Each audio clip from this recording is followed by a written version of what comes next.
우리에게 맡기신 바 복되신 하나님의 영광의 복음을 따름이니라. 여러분, 묻겠습니다. 하나님을 믿으십니까? 질문이 이상하죠. 모두가 예배 드리려고 나오신 예배자들인데 왜 이런 이상한 질문을 제가 하는 걸까요? 다시 묻습니다. 하나님을 정말 믿으십니까? 왜 이 질문을 드리는가 하면 다른 거 없어요. 주님께서 경고하셨기 때문에 그래요. 뭐라고 말씀하셨죠? 나더러 주여 주여 하는 자마다 다 천국에 들어갈 것이 아니라고 하셨어요. 그런 자들이 주님께 뭐라고 하소연하죠? 주여 내가 땅에서 선지자 노릇까지 했나이다. 그런데 주님께서는 받아들이지 않으시는 거예요. 이것 때문입니다. 여러분, 정말 우리가 하나님을 믿어야 합니다. 그런데 이 주님의 경고를 생각을 할 때면 우리는 지금 예배를 드리지만 두려울 수밖에 없어요. 주여 주여 하는 자들, 이 사람들이 누군 줄 아십니까? 교회 밖에 불신자들이 아닙니다. 그리고 이제 갓 교회에 등록한 초신자들이 아닙니다. 명백하게 이야기하자면 한평생 교회를 다니는 예수 믿는 사람들이고 더 나아가 교회의 직분자들이며 교회의 많은 일들을 평생 감당한 사람들입니다. 근데 그런 사람들을 향해서 주님께서는 나는 너 모른단다. 바깥 어두운 데로 나가거라. 그랬더니 그들이 쫓겨나서 슬피 울며 이를 갈더라. 이것이 성경에 기록되어 있는 분명한 예언입니다. 그렇기 때문에 이 질문을 함께 드리는 이 주일날 예배 가운데 말씀의 근거에 여러분에게 물을 수밖에 없는 거예요. 정말 과연 우리가 주님을 믿는 것인가? 자, 그렇다면 우리가 주님을 믿는다면 여러분, 우리에게 바람은 새해를 들어서라도 똑같습니다. 그것은 올바른 신앙생활을 하고 싶다는 거예요. 안 그렇겠습니까? 하나님을 믿는 성도들 치고 이 바람을 안 갖고 있는 사람이 누가 있겠습니까? 모두가 다 올바른 신앙생활을 하기를 원합니다. 이것이 여러분들의 분명한 기도 제목 중에 하나가 될 거예요. 그렇다면 어떻게 해야 올바른 신앙생활을 할 수 있는 건가? 지난 시간까지 우리가 살펴봤죠. 올바른 신앙생활을 하기 위해서는 우리가 절대로 놓치지 않고 중요하게 이해해야 할 것이 있음을 디모데전서 서론을 통해서 우리는 살펴봤습니다. 그것은 하나님의 말씀이에요. 하나님께서 우리에게 태초부터 많은 계명들을 주셨잖아요. 이거 해라, 저거 하지 말아라. 수많은 하나님의 계명들이 우리에게 쏟아졌는데 이것을 율법이라고 이야기해요. 그래서 율법은 우리를 향하신 하나님의 마음이요, 하나님의 사랑과 은혜였다는 사실을 지난 시간까지 우리가 살펴봤습니다. 다시 말씀드려요. 오늘 우리의 서지의 청년 등록도 하셨는데 그냥 율법이라고 하면 무슨 말인지 모를 거예요. 이 율법은 하나님께서 일찍이 창조하신 모든 인간들에게 주신 계명이에요. 이렇게 살아야 된다. 저렇게 살면 안 된다. 이렇게 살아야 너희들이 복을 받고 저렇게 살면 너희들은 저주를 받고 심판을 받을 거야. 알겠지? 내가 너를 지은 창조자이기 때문에 너는 내 말을 들어야 돼. 그래야만 너는 생명에 속할 수 있고 네가 진짜 행복한 거야. 이것이 우리에게 주신 율법이에요. 이 율법은 완전하신 하나님이 우리에게 주신 계명입니다. 그 말은 율법이 너무나 선하고 완벽한 계명이라는 거예요. 다시 말해서 우리 인간들은 하나님의 이 율법을 완전하게 지켜야 된다는 겁니다. 왜? 하나님의 명령이니까요. 그러려고 우리에게 계명을 주신 거죠. 자, 그런데 우리 편에서는 우리에게 주신 율법과 이 계명을 지키라고 하시는 것, 이 율법이 완전한 것은 알겠는데 그러나 한쪽 마음에서는 어떻습니까? 불편한 거예요. 지키기가 버겁고 힘들고 때로는 종교적으로 의무적으로 그냥 여겨질 뿐이고 그렇단 말입니다. 그래서 이 율법이 우리에게는 그렇게 기쁘지 않은 그러한 계명들로 여겨질 때가 얼마나 많은지 몰라요. 자, 이런 우리에게 디모데전서는 지난 시간까지도 살펴봤습니다만 그 율법이 뭐라는 거죠? 오늘도 제가 서론에 말씀을 드렸죠. 율법은 우리를 힘들게 하는 것이 아니고요. 우리가 어떻게 사나 우리를 이렇게 냉철하게 지켜보는 어떤 회초리 같은 것이 아니라 정말로 우리를 위하는 하나님의 마음이고 사랑이며 은혜다. 이것을 우리가 지난 시간까지도 살펴봤던 겁니다. 그래서 오늘은 지난 시간에 이어서 율법과 복음의 관계에 대해서 이해를 해야 합니다. 율법을 제대로 알려면 복음을 알아야 돼요. 복음을 알려면 율법을 이해해야 합니다. 그래서 구약이든 신약이든 성경 어디를 우리가 보든지 간에 깨닫게 되는 것은 율법과 복음의 바른 관계라는 거예요. 그래서 오늘 우리가 11절을 읽었죠. 다시 한번 보시기를 바랍니다. 이 교훈은 내게 맡기신 바 복되신 하나님의 영광의 복음을 따름이니라. 따라합시다. 복음을 따름이니라. 자, 여러분 보시면 복음을 따른다고 했죠. 이게 무슨 뜻일까요? 이것은요, 율법이 우리로 복음을 바라보게 한다는 거예요. 그래서 오늘 이 한글 성경에는 복음을 따른다 이렇게 기록하고 있어요. 율법이 우리로 어디를 바라보게 해요? 복음을 바라보게 하는 거예요. 자, 그러면 여러분 복음이 뭐예요? 우리가 늘 듣는 거잖아요. 복음이 뭡니까? 영어로는 good news죠. The good news. 뜻이 뭐예요? 기쁜 소식이에요. 그러면은 뭐가 기쁘다는 거죠? 자, 여러분에게 삶의 기쁨은 뭡니까? 기도하는 대로 응답받는 거죠. 또 뭐 쉽게 이야기하면 돈 많이 벌고 더 건강하고 하는 일들마다 잘 되고 뭐 그런 거 아니겠습니까? 부정할 수 없는 사실이에요. 이것도 하나님의 뜻입니다. 우리는 이 기도를 꼭 드려야 돼요. 자, 그러나 복음이라는 기쁨은 이런 차원이 아니에요. 자, 복음, 기쁜 소식, 뭐가 기쁘다는 거냐? 우리가 원래 누구죠? 우리는 죄인이에요. 이 땅에 태어나는 순간 아담의 후손으로 죄의 피를 가지고 태어났어요. 그래서 아무리 도덕적으로 윤리적으로 착하게 살고 바르게 살고 아무리 여러분 우리가 기독교라는 이 종교를 짊어지고 교회 생활을 잘 해도 결국 우리가 갈 곳은 지옥입니다. 이게 성경의 선언이에요. 이게 우리에게 주어진 운명입니다. 이 사실을 먼저 기억을 해야 돼요. 그런데 놀라운 일이 일어났죠. 뭐예요? 하나님의 아들 예수님이 이 땅에 오셔서 율법의 요구대로, 왜? 율법이 완전한 계명으로서 우리에게 다가왔는데 우리는 이 계명을 다 지키지 못하니까 지키지 못하는 것이 하나님께 죄가 되었다는 것을 율법 자체가 우리를 하나님께 고발한다고 지난 시간에 말씀을 드렸죠. 그래서 율법은요, 우리를 죽일 수밖에 없는 거예요. 하나님의 공이니까.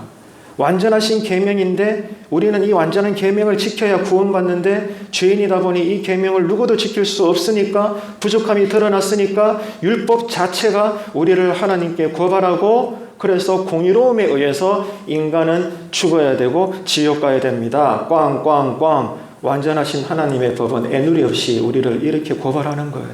이게 진리입니다. 하나님이 악한 것도 아니고요. 누구의 잘못이 아니라 이게 진리예요. 이게 우리에게 주어진 운명이다 이 말입니다. 그런데 기가 막힌 일이 일어났죠. 예수님이 이 땅에 오셔서 율법의 요구대로 우리 대신 예수님이 죽으신 거예요. 원래는 우리가 십자가에 달려서 죄를 지은 죄인으로서 완전한 계명을 지키지 못한 그 죄로 인해 우리가 율법의 요구대로 죽어야 되는데 그래서 지옥 가야 되는데 하나님은 우리를 죽이지 않고 우리를 살리시려고 하나님의 아들 예수님을 대신 십자가에 매달아 죽이신 거예요. 그래서 이제 우리는 성령님의 감동에 따라 하나님의 이끄심에 따라 그 예수님을 의지하는 거예요.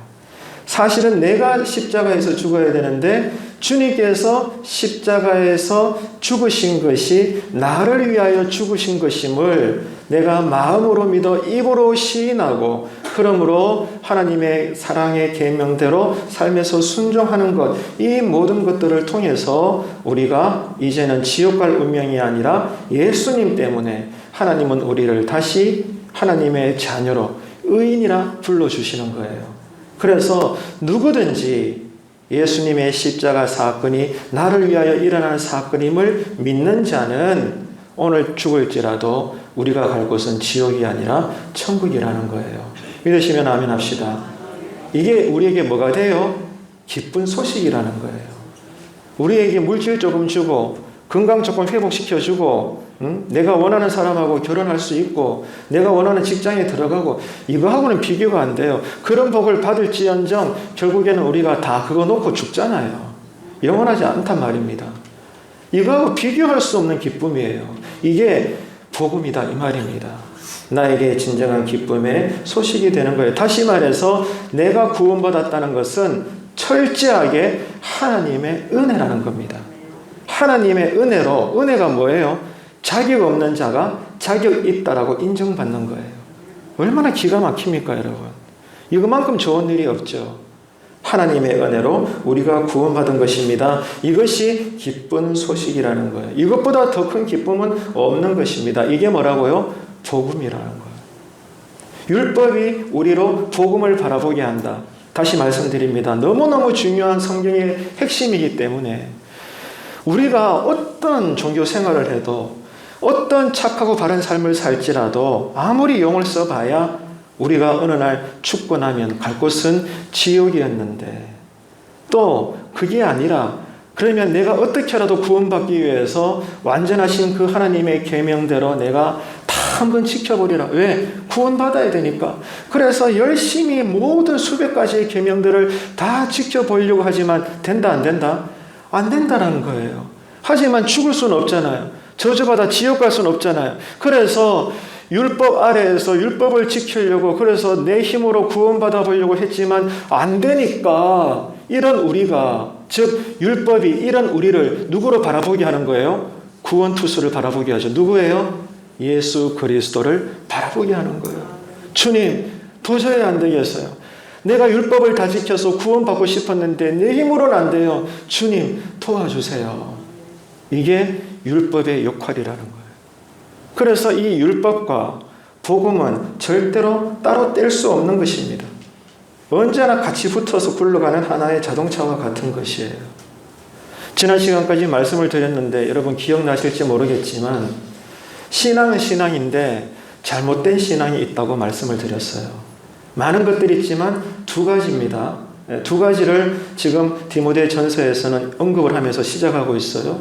그 배경을 읽어보게 되면 뭐죠? 첫 번째는 철학적 신앙이에요. 철학적 신앙이 잘못된 신앙입니다.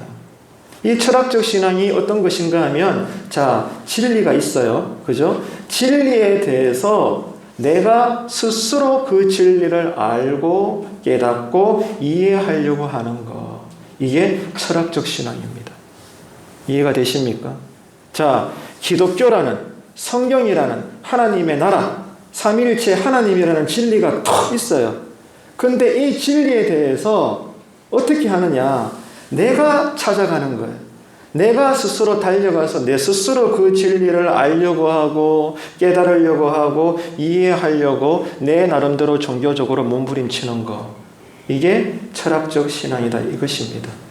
다시 말해서 하나님 중심이 아니라 내 중심으로 내 식대로 믿으려고 하는 신앙. 이게 잘못된 신앙이라는 거예요. 자, 여러분 생각해 보세요. 중요합니다. 내가 중심이 되어서 여러분 내 소견대로 내 방법대로 내 나름의 판단대로 신앙을 한번 잘 지켜버리라. 그렇게 되면 심각한 죄를 범하게 돼요. 그 죄가 뭘까요? 내 스스로 하나님은 이런 분이야. 하나님은 저런 분이야. 재단하게 됩니다. 하나님을 제한하게 되는 거예요. 그런데 성경에 기록된 바 하나님은 어떤 분이에요? 그 누구에게도 제한받지 않아요. 오히려 하나님은 악한 자를 통해서도 선한 일을 하시는 분입니다. 이 하나님을 여러분 묵상하세요. 하나님은요 어떤 도구라도 선하게 사용할 수 있는 절대자이세요. 그래서 하나님은 우리에게 하나님의 형상을 이미지로 그리지 말아라. 어떤 형상으로 만들지 말라고 말씀하신 거예요. 왜? 어떤 이미지를 딱 만드는 순간 하나님을 우리가 제한해버리거든요. 그렇기 때문에 여러분, 이 철학적 신앙의 아주 심각한 고약한 죄는 내가 중심된 신앙으로서 하나님의 모든 것들을 제한해버리는 지극히 잘못된 신앙의 형태라는 거예요. 또 하나의 잘못된 신앙의 형태가 있습니다. 뭔가 하면 율법적 신앙이에요. 이 율법적 신앙의 특징은 뭐예요? 계속 말씀을 드렸지만 내가 하나님의 율법을 다 지켜버리라. 봐라, 내가 지키나 안 지키나. 나는 이거 다 지킬 수 있어. 나는 그 정도로 독한 사람이야. 나는 다 지킬 수 있어. 이런 거예요. 이게 율법적 신앙입니다. 문자적으로, 의무적으로 모든 율법의 계명들을 하나하나 내가 다 지켜내리라.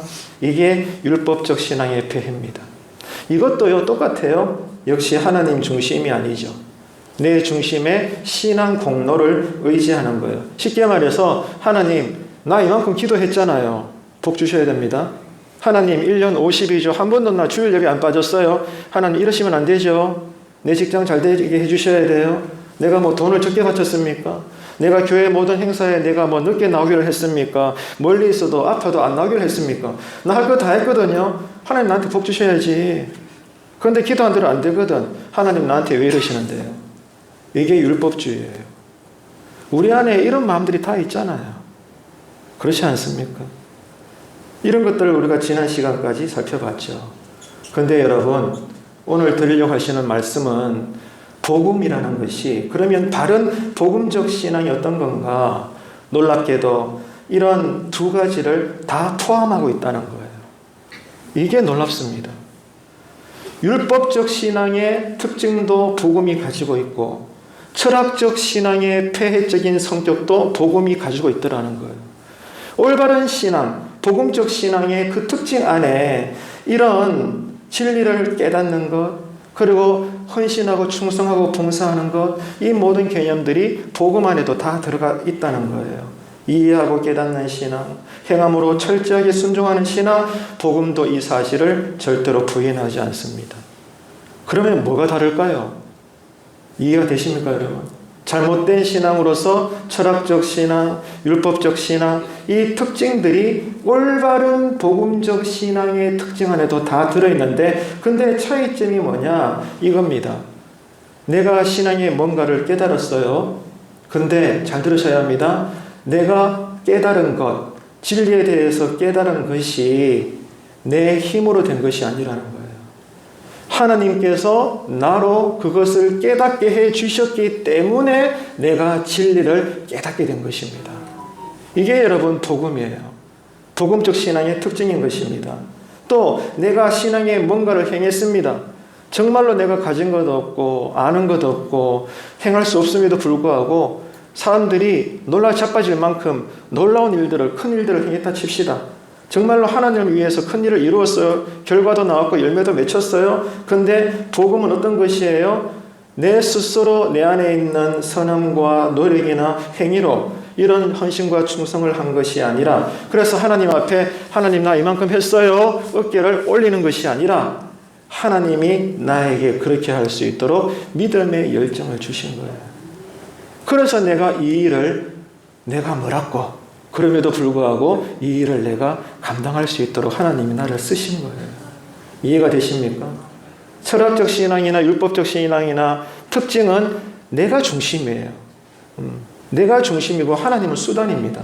그런데 올바른 신앙으로서 복음적이라는 이 색깔은 내 중심이 아니라 하나님 중심이에요. 내가 무언가를 깨달았을지라도 그 깨달음은 하나님이 나에게 깨닫게 해주셨기 때문에, 내가 어떤 선한 일을 했을지라도 그것도 하나님이 나에게 그 일을 할 수 있도록 마음을 주셨기 때문에 있든지 없든지 건강하든지 병들었든 간에 내 것을 사도들의 발 앞에 턱 내어놓는 거예요. 하나님이 하신 겁니다. 여러분, 그래서 이 복음적 올바른 신앙으로 2022년 올 한 해를 잘 살아낼 수 있는 저와 여러분들 되시기를 바랍니다. 그냥 듣기 좋으라고 하나님이 다 하셨습니다. 이게 아니잖아요. 오늘 여러분 예배 드리려고 나오셨죠? 바로 이거예요. 늘 말씀을 드리지만 강조해 드렸잖아요. 뭐죠? 여러분이 알아서 나왔다고 생각합니까? 아니에요. 성령님이 여러분에게 오늘 또 여러분 이 주일날 맞아서 예배에 나올 수 있도록 초청하신 거예요. 하나님이 여러분들을 부르셨다고. 오늘 나와 함께 예배드리자. 나와 함께 티타임 하자. 하나님이 여러분에게 마음의 감동을 주시고 예배 나가야지 믿음으로 반응하게 하시고 걸어나온 동안 돌불에 걸려 넘어지지 않게 하시고 멀든지 가깝든지 핸들 돌려 운전해 오실 때 사고 나지 않게 하시고 할렐루야. 하나님의 은혜가 있었기 때문에 이 자리에 나와서 지금 우리가 예배 드리는 거예요. 그래서 성경적으로 신학적으로 모든 교회가 똑같지만 우리 교회도 그래요. 예배의 첫 시작이 뭐예요? 하나님의 부르심이에요. 예배로의 부르심이에요. 하나님이 우리를 부르시고 우리를 붙잡으시고 우리를 당겨주셨기 때문에 우리가 지금 이 자리에 나와서 예배 드리는 것입니다. 내가 알아서 예배 드렸으니 하나님께 감동드려서 그 대가로 내가 복을 받는 게 아니라는 거예요. 하나님이 나에게 복 주시려고 나에게 믿음 주셨고 그 믿음에 반응하게 하여 주셔서 예배 자리에 나오게 하셨고 그러므로 말씀을 듣게 하시고 이 말씀이 깨달아지게 하시고 한 주간 생활 예배에서 말씀대로 사나 죽으나 순종하게 하시는 것 모든 것들이 하나님이 하시는 거다 그 말입니다. 이 하나님의 은혜의 배에 여러분이 타시길 바랍니다. 그래야만이 다음 주에 이어서 설명이 되겠지만 영광의 복음으로 우리가 항해를 할 수가 있는 거예요. 이것이 하나님의 영광입니다. 하나님의 영광은 여러분 다음 주도 설명이 계속됩니다만 내가 드러나지 않아요. 내가 드러나지 않고 오직 주님만 드러나는 거예요. 왜? 실제로 주님이 다 하셨으니까. 이것을 깨닫는 것이 기쁜 소식입니다. 그래서 이번 한 주간에도 여러분 우리가 올바른 신앙을 살아야 되는데 다른 거 없어요. 하나님의 은혜의 원리를 알아가시고 이 은혜의 원리대로 순종하시고 실천하시는 한 주간의 모든 삶이 되시기를 바랍니다. 그래서 하나님의 뜻을 이루어 드리는 것 이것이 하나님의 영광이고 우리에게는 기쁨이 되는 것입니다. 오늘은 여기까지만 할 텐데 여러분 이 짧은 말씀이지만 자 하나님 나라의 복음의 영광의 세계를 펼치기 위해서 제일 먼저 우리가 확인해야 될 것은 우리에게 주시는 하나님의 은혜의 원리인데 이 은혜의 원리, 즉 올바른 신앙으로서의 복음적인 삶이 어떤 것인가 다시 정리합니다. 하나님의 은혜가 아니면 나는 살 수 없다. 이것을 여러분 앉아나 일어서나 고백하시기를 바랍니다. 좀 전에도 설교 전에 찬양 드릴 때 제가 고백해 드렸잖아요. 주중에도 제가 이런 일 저런 일 하면서 어제도 길거리를 아내하고 걸어가는데 여러 가지 감정들이 내 안에서 이렇게 몸부림을 치더라고요. 누구나 다 그렇지 않겠어요? 가정일 때문이든 직장일 때문이든 뭐든지 간에 누구에게나 삶의 고통은 다 있다고 이해도 되지 않고 하나님 왜 이러시는데요? 나 이해가 안 되는데요. 자, 그럼에도 불구하고 자꾸 이렇게 어두운 감정들과 언어들이 올라오지만 그래도 계속 우리가 붙잡는 건 뭐예요? 그래도 하나님은 선하신데 하나님은 완전하신데 이런 모든 상황도 허락하시는 분도 하나님이신데 자꾸 이렇게 몸부림을 치고 계속 띵크 생각을 하다 보면 이 띵크가 뭐가 돼요? 땡스가 되는 거예요. 감사가 되는 거죠. 마지막 고백은 뭐예요? 여보 그래도 우리가 하나님의 은혜로 안 사나? 맞아요. 얼마나 감사한지 몰라. 이것이 여러분 복음인 줄로 믿습니다. 이게 하나님의 영광인 것입니다. 이번 한 주간에 여러분의 마음속에 무엇 때문이든지 간에 어두운 감정들과 언어들이 막 올라올 때면 어떻게 해야 돼요? 자꾸 하나님을 생각하세요. 하나님을 생각하고 하다 보면 이 띵크가 글자가 바뀌어서 땡스가 되는 거예요. 생각하는 것에서 감사가 나온 거거든요. 이게 영어가 그렇게 파생되어진 거예요. 너무나 명백한 성경의 원리입니다. 여러분 그래서 성령 충만한 사람은 자꾸 생각을 해요. 뭘요? 하나님에 대해서 고민하는 거예요. 제가 주중에 여러분에게 문자 드렸잖아요.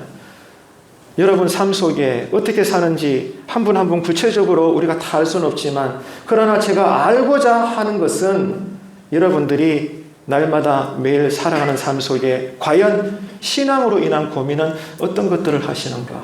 이 배 목사는 그것을 알고 싶다 라고 문자 드렸잖아요. 여러분 이번 한 주간 어떻게 살려고 하십니까? 뭐가 올바른 신앙이죠? 다른 거 없어요. 내가 뭔가를 해가지고 하나님을 감동케 하리라. 이거는 올바른 신앙이 아닙니다. 그러면 어떻게 살아야 됩니까?